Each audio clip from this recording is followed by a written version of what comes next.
आदि मानव का संघर्ष। दोस्तों, पिछली वीडियो में हमने देखा कि आदि मानव इतने विकसित हो गए थे कि इनका दिमाग इतनी तेज था कि इतने बड़े हाथियों को भी यह गुफाओं की तरफ दौड़ाकर आग से डराकर उनका शिकार कर लिया करते थे, क्योंकि इसमें से अधिकतर भाग जाते और जो उसमें गुफा में फंसा रह जाता यह उसका शिकार कर लेते। इनका दिमाग इतना विकसित हो गया था कि इन्होंने खाने में कुछ भी नहीं छोड़ा, यहाँ तक कि इन्होंने गेंडे का भी शिकार करना मुमकिन कर लिया था। गेंडे भी इनसे डरकर भाग जाते, क्योंकि यह एक गड्ढा खोदते और उसमें धारदार तीखी लकड़ियों को लगा देते। गेंडे को सब तरफ से भगाते, जहाँ से वह डरकर उस मिट्टी के गड्ढे में गिर जाता और उसी से उसकी मौत हो जाती। यहाँ के आदि मानव इतने विकसित हो गए थे कि लाखों साल में इन्होंने अपने शरीर में काफ़ी बदलाव भी देखे, और कुछ ऐसे थे जिन्होंने अपनी जगह को परिवर्तन किया, इधर से उधर गए। वहाँ के खाने बदूस थे, जो मिलता उसे खा लेते। कोई पेड़ पर निर्भर था तो कोई ज़मीन पर। ज़मीन वाले कुछ जल्दी ही विकसित हुए। यहाँ पर इन्होंने नन्हा मुन्ना एक बच्चा भी पैदा किया, जिसको इन्होंने पाला पोसा और सब कुछ प्राप्त किया। वहीं पर यह इन बड़ी चट्टानों पर धीरे धीरे उन शैल चित्रों को भी बनाने लगे जो इन्होंने देखा या भुगता। जो जीव थे यह उन्होंने भी बनाए, जिसे हम लाखों करोड़ों साल बाद भी आज काफ़ी चट्टानों और पत्थरों पर देखने को हमें मिलती है। यहाँ पर यह उन्हीं पत्थरों से काफ़ी धारदार हथियार भी बना लिया करते थे, ताकि शिकार करने में इन्हें आसानी हो। उन हथियारों को यह लकड़ी पर बांध लेते और उन्हीं शैल चित्रों पर भी उन धारदार पत्थरों से पत्थर पर उन डिजाइनों को बनाते, उन जानवरों को बनाते जिनका इन्होंने शिकार किया, और बच्चों को भी पालते। संघर्ष इतना मुश्किल था कि जीना काफ़ी मुमकिन हो गया था।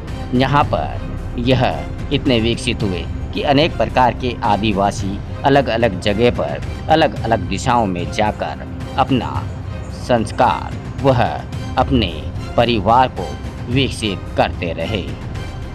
इन्होंने इस धरती पर काफ़ी परिवर्तन भी देखे, जिनसे इनके काफ़ी लोग मरे, काफ़ी जिए, और जिन्होंने संघर्ष किया वह आगे बढ़ते रहे, अपने परिवार को विकसित करते रहे। इनके सामने था एक विशाल समुद्र, और यह समुद्र से भी जीवों को पकड़कर खाने लगे। मछलियों जैसे अनेक जानवरों को पकड़ते और उनका शिकार करते। दोस्तों, वीडियो को लाइक, सब्सक्राइब और शेयर जरूर करना, ताकि आपको ऐसी ही अर्थ वीडियो दिखाई जा सके। इनके सामने एक चुनौती थी समुद्र, जिसका भी इन्होंने उपयोग करना सीख लिया। यहाँ तक कि यह मछलियाँ पकड़ने लगे और अपना पेट भरने लगे। आग का आविष्कार तो इन्होंने कर ही लिया था। जगह जगह यह जहाँ जिन गुफाओं में रहते वहाँ पर शैल चित्रों का इन्होंने विकसित किया।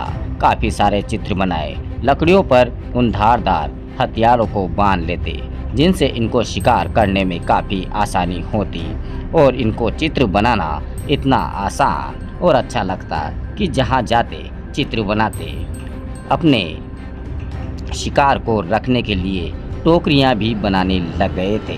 कहने का अर्थ यह है कि यह आगे बढ़ते, गुफाओं में रहते, रहने, खाने पीने, घर जैसी व्यवस्थाओं को यह करने लग गए थे, क्योंकि इन्हें आसानी होती।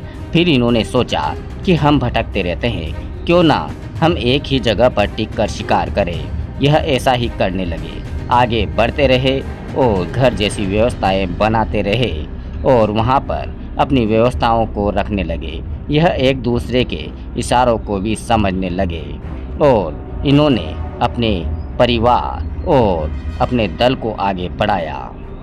जैसा कि आप वीडियो में देख रहे होंगे कि कहीं तो जानवर जैसे अभी भी बंदर लग रहे हैं और कहीं विकसित हो गए हैं।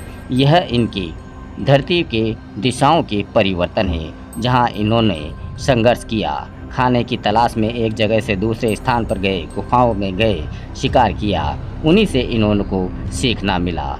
इनका दिमाग विकसित हुआ और जो मर जाते उन्हें यह समुद्र में फेंक देते, क्योंकि इन्होंने उनका भी आदर करना सीख लिया था। समुद्र के पास जाते वहाँ के छोटे जीवों को भी यह पकड़ने लग गए थे। इसी तरह यह खाना बदोश हो गए थे और खाने को खाते रहते। इनसे फिर परिवार बढ़ता गया, यहाँ तक कि समुद्र के पास मिली गोटियों से भी यह अपने सुंदर चित्र को बना लेते, अपने कपड़ों पर लटकाते, जिनसे इन्हें लगता कि हम काफ़ी सुंदर दिख रहे हैं। जब जंगल हरा भरा हो जाता तो यह चट्टान पर चढ़कर देखते कि शिकार कहाँ मिल सकता है।